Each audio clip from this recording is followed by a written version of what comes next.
Assalamualaikum warahmatullahi wabarakatuh. Perkenalkan, nama saya Noviawati.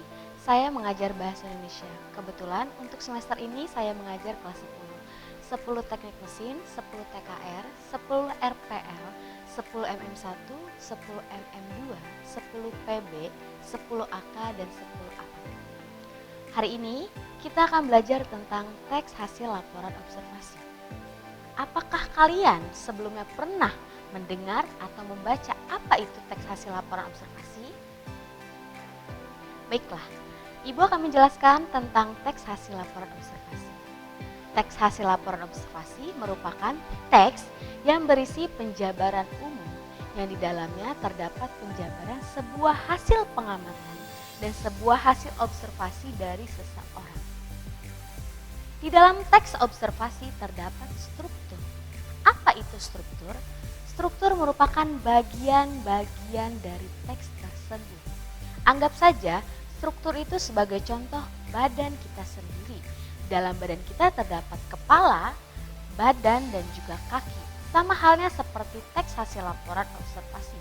Di dalam teks hasil laporan observasi pun ada kepala, ada badan, dan ada kaki. Dan itu disebut struktur. Di bagian kepala itu disebut pembuka atau pernyataan umum. Di bagian badan merupakan bagian deskripsi dan di bagian kaki merupakan deskripsi manfaat. Di bagian kepala pernyataan umum, apa itu pernyataan umum? Pernyataan umum merupakan bagian pembuka atau pendahuluan. Sama halnya seperti kepala ada di bagian atas, berarti di bagian yang pertama itu pernyataan umum. Yang kedua yaitu deskripsi bagian, anggap saja deskripsi bagian yaitu bagian badan, yaitu bagian intinya dari teks tersebut. Jadi penjabaran inti itu ada di bagian kedua atau bagian badan dari teks tersebut. Dan yang ketiga yaitu deskripsi manfaat. Dari apa yang kita teliti itu, manfaatnya kita cantumkan di dalam teks tersebut.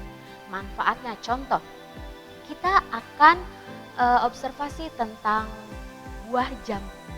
Buah jambu itu pasti banyak manfaatnya. Nah, dari buah jambu itu manfaatnya nanti kita cantumkan di dalam bagian yang ketiga atau deskripsi manfaat. Dan di deskripsi manfaat tersebut bisa diisi dengan penutup atau kesimpulan. Jadi saya tegaskan kembali, struktur dalam teks hasil laporan observasi ada 3. Yang pertama yaitu pernyataan umum, yang kedua deskripsi bagian, dan yang ketiga deskripsi manfaat. Itulah penjelasan struktur. Lalu ada lagi yaitu kaidah kebahasaan. Apa itu kaidah kebahasaan? Bahasa berarti apa yang kita ucap atau apa yang kita tulis itu seperti apa ketika kita ingin membuat teks hasil laporan observasi. Kaidah kebahasaan itu yang pertama ada kata, frasa, verba, serta nomina.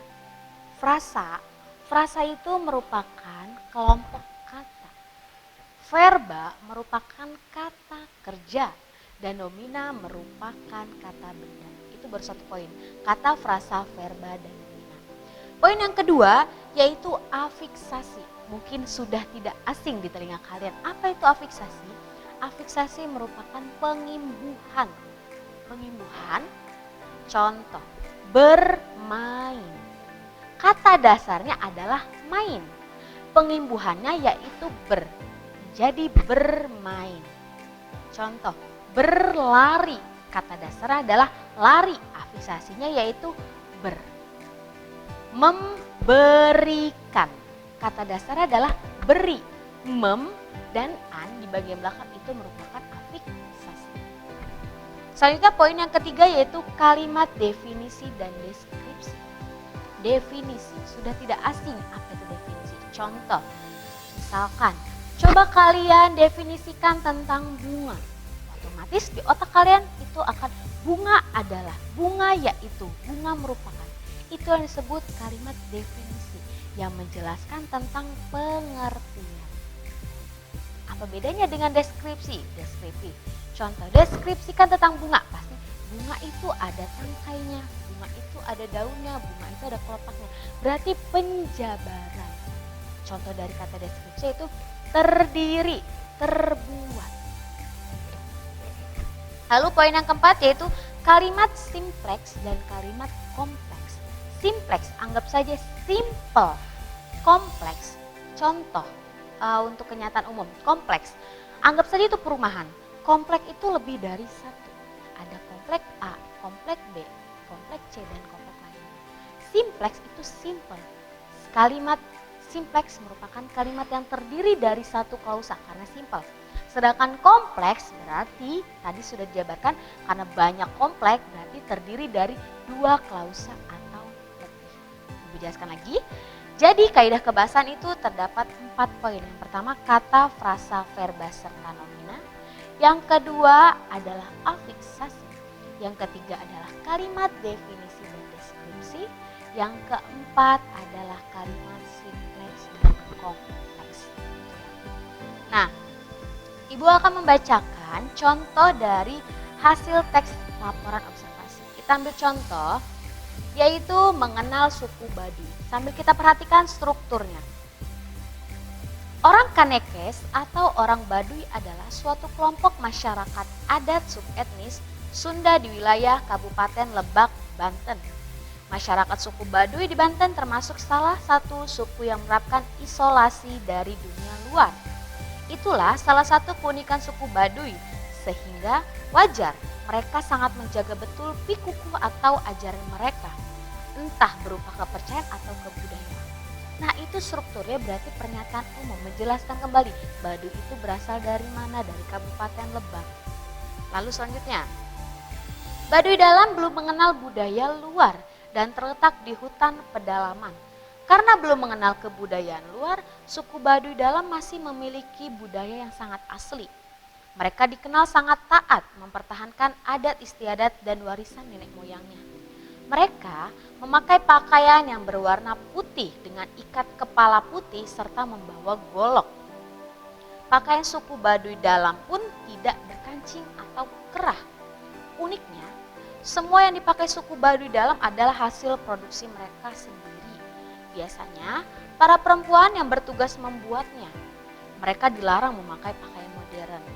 Selain itu, setiap kali berpergian, mereka tidak memakai kendaraan, bahkan tidak memakai alas kaki dan terdiri dari kelompok kecil berjumlah 3-5 orang. Mereka dilarang menggunakan perangkat teknologi seperti HP dan TV. Suku ini memiliki kepercayaan yang dikenal dengan Sunda Wiwitan. Sunda berasal dari suku Sunda, Wiwitan artinya asli. Kepercayaan ini memuja arwah nenek moyang atau animisme, yang pada selanjutnya kepercayaan mereka mendapat pengaruh dari Buddha dan Hindu. Kepercayaan suku ini merupakan refleksi kepercayaan masyarakat Sunda sebelum agama Islam masuk. Itu anggap saja sebagai deskripsi bagian yang menjelaskan tentang Baduy. Di Baduy itu ada dua, ada Baduy dalam dan juga Baduy luar. Dan di kalimat tersebut atau di cerita tersebut sudah dijelaskan suku Baduy dalam itu seperti apa peraturannya. Contoh dengan menggunakan pakaian warna putih dan tanpa berkancing. Dan selanjutnya Baduy luar mungkin itu lebih modern. Selanjutnya, hingga saat ini suku Baduy dalam tidak mengenal budaya baca tulis. Yang mereka tahu ialah aksara Hana Caraka atau aksara Sunda. Anak-anak suku Baduy dalam pun tidak bersekolah, kegiatannya hanya sekitar sawah dan kebun. Menurut mereka, inilah cara mereka melestarikan adat leluhurnya. Meskipun sejak pemerintahan Soeharto sampai sekarang sudah diadakan upaya untuk membujuk mereka agar mengizinkan pembangunan sekolah, tetapi mereka selalu menolak. Dengan demikian, banyak cerita atau sejarah mereka hanya diingatan atau lisan saja. Sedangkan Baduy luar merupakan orang-orang yang telah keluar dari adat dan wilayah Baduy dalam. Ada beberapa hal yang menyebabkan dikeluarnya Baduy dalam ke Baduy luar. Pada dasarnya peraturan yang ada di Baduy luar dan Baduy dalam itu hampir sama. Tetapi Baduy luar lebih mengenal teknologi dibanding Baduy dalam. Itulah bisa dalam deskripsi manfaat dan bisa untuk penutup dan kesimpulan. Oke, itulah penjelasan tentang teks hasil laporan observasi. Semoga kalian bisa memahami penjelasan yang sudah Ibu berikan. Cukup sekian penjelasan hari ini, kurang lebihnya mohon maaf. Assalamualaikum warahmatullahi wabarakatuh.